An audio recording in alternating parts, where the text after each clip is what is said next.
okay, let's talk about the music now. Um, the music was good. I would not say that it was the best music ever in a Disney movie. I would not say it was as good as Tangled. As much as it pains me to say it, I would not even say it was as good as the music in Frozen. I hate to admit that Frozen was better than anything. You know, we gotta attribute the popularity of Frozen in part to Let It Go, because Let It Go, in trying to achieve like Wicked status of defying gravity, it had that, like, this is a pop song quality to it. I can't think of a song in Moana that was like, yes. And the other thing, there's a villain song, I guess, in the movie, which, while a lot of fun, is very tonally distinct from all the other songs in the film, and I didn't like that. I guess it fit the character, and it fit, it was Tamatoa, it was the crowd song, Shiny. It fit the character, and it was entertaining. It was different in a way that the other songs really weren't.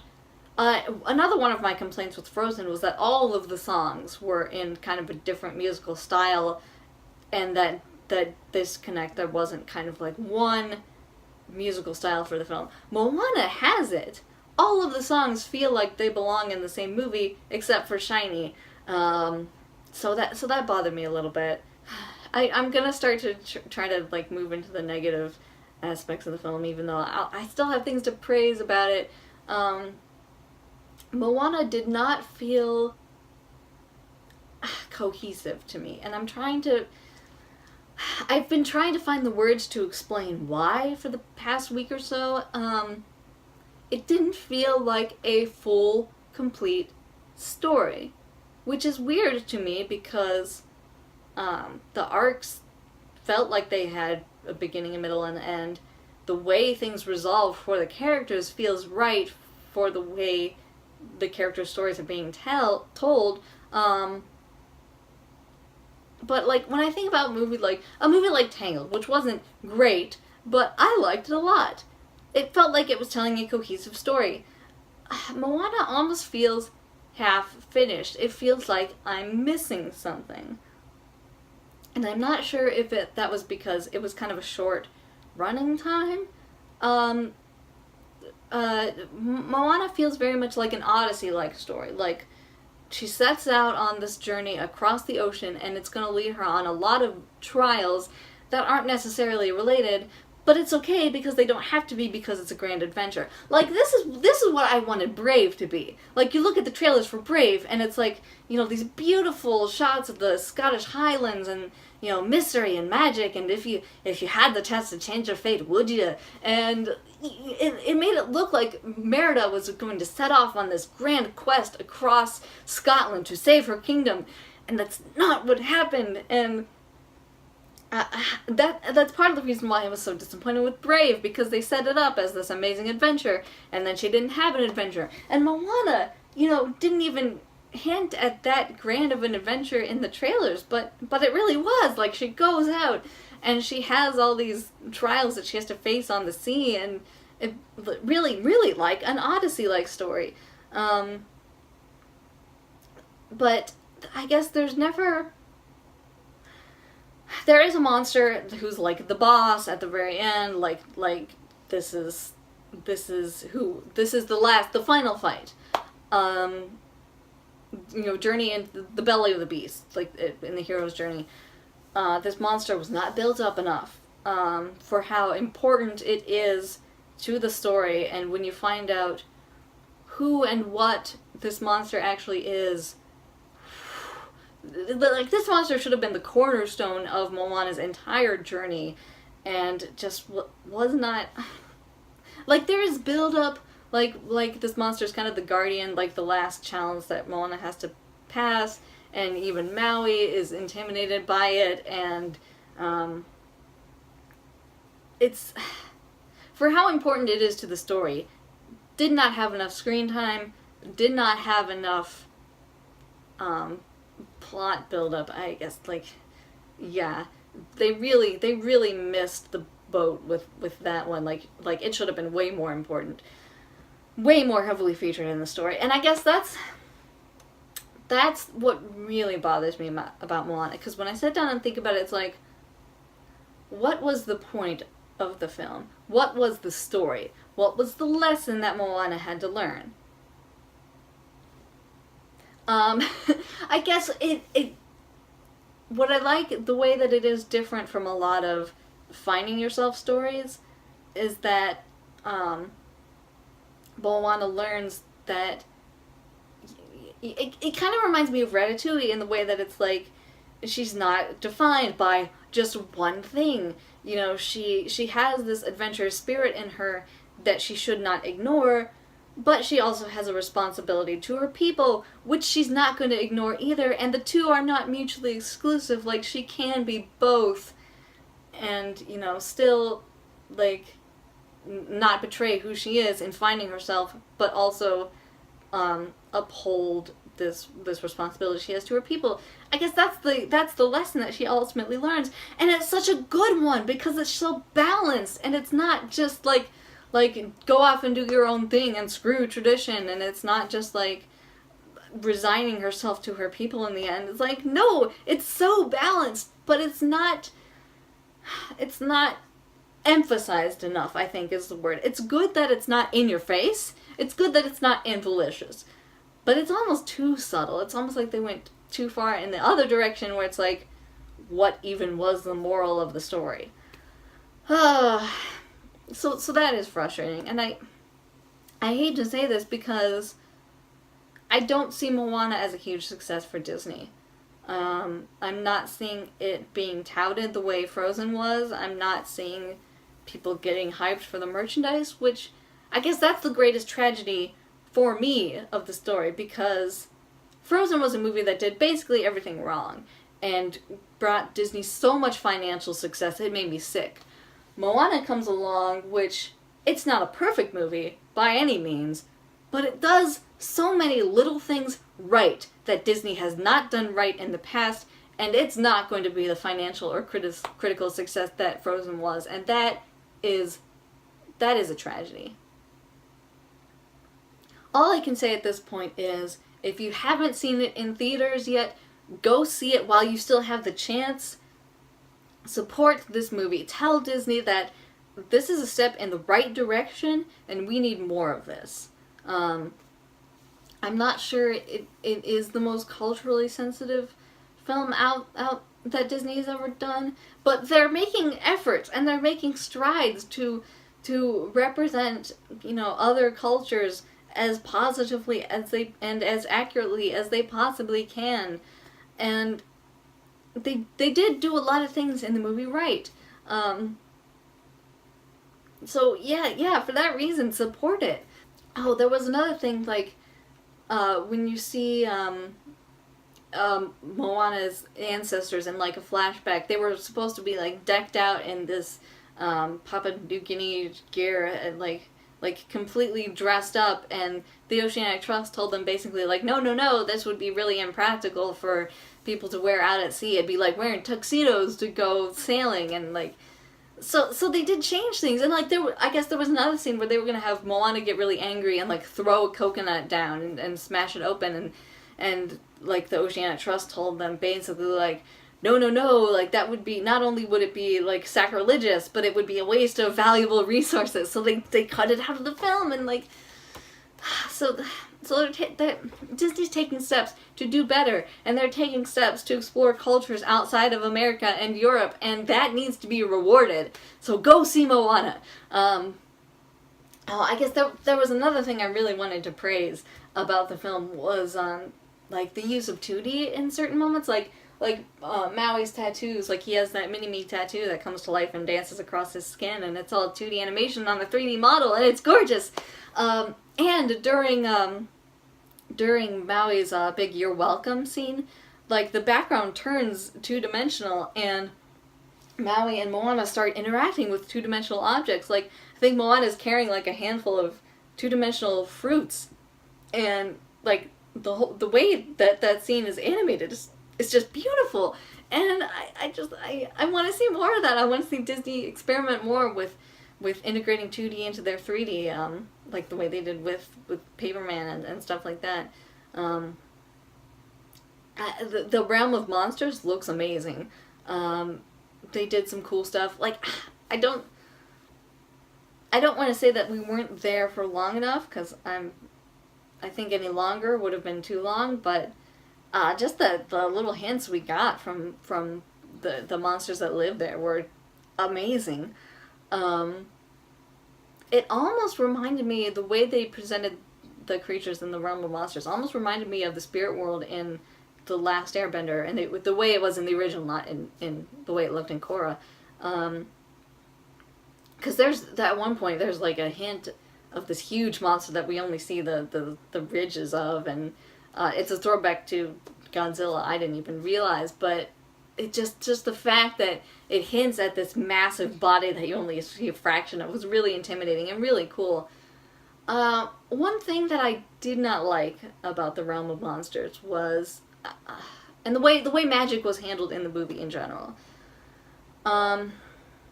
Obviously, this is a world where magic exists. You've got the demigod Maui, and you've got his shape-shifting abilities, and you've got the monsters. I wasn't sure how magic was supposed to work in this world. It seemed like the world that Moana lived in was very, like, magic-free. Like, her father tries to tell her grandmother, like, there are no such things as monsters and curses, when there obviously are. And it's just a case of, like, I guess Tala being old enough to remember the way magic is supposed to work. But magic, here's the thing. Magic is affecting their world. Clearly affecting their world. But they don't believe it. Which makes me wonder how magic is supposed to work in this world. And that's where I say that Moana fails in the way that Tangled and Frozen succeeded, because they acknowledged the magic in their world. And maybe it would have been better if Moana had acknowledged it. Like, the start of the movie, there's a narration about Maui stealing the heart of Te Fiti, and how horrible things happened as a result of it, and how monsters were unleashed from the deep. And where are they? Like, the only place we really see these monsters is when they go to the Realm of Monsters, which is that a different world than... Is it supposed to be a different plane of existence? Like, they do have to go underwater, and then they emerge in a place that has air that Moana can breathe, but it's underwater. But the fish from, like, I guess the real world ocean can directly interact with the monsters underwater. But, you know, these monsters are supposed to be infiltrating the human world now, ? But we don't ever see them in the movie, so that's the kind of thing that the world of Moana could have been a lot stronger than it actually was in execution. It doesn't feel as tied together, as cohesive as a movie like Tangled or even Frozen. Much as it pains me to say, not as cohesive as Frozen. For that reason, not as strong of a story.